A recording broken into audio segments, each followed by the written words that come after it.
an altar boy working at the church, learning all my holy moves, doing some research, which led me to a cash box labeled Children's Fund. I'd leave the change and tuck the bills inside my cummerbund.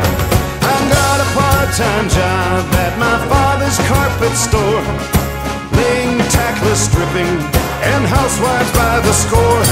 I loaded up their furniture and took it to Spokane and auctioned off every last Naugahyde divan. I'm very well acquainted with the 7 deadly sins. I keep a busy schedule trying to fit them in.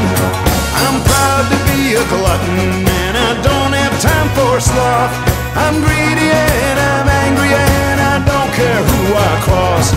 I'm Mr. Bad Example, intruder in the dirt.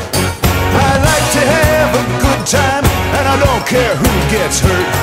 I'm Mr. Bad Example, take a look at me. I live to be 100 and go down in infamy. Of course I went to law school and took a law degree and counseled all my clients to plead insanity. Then worked in hair replacement, swindling the bald, where very few are chosen and fewer still are called. Then on to Monte Carlo to play chemin de fer. I threw away the fortune I made transplanting hair. I put my last few francs down on a prostitute who took me up to her room to perform the flag salute. Whereupon I stole her passport and her wig and headed for the airport and a midnight flight you dig.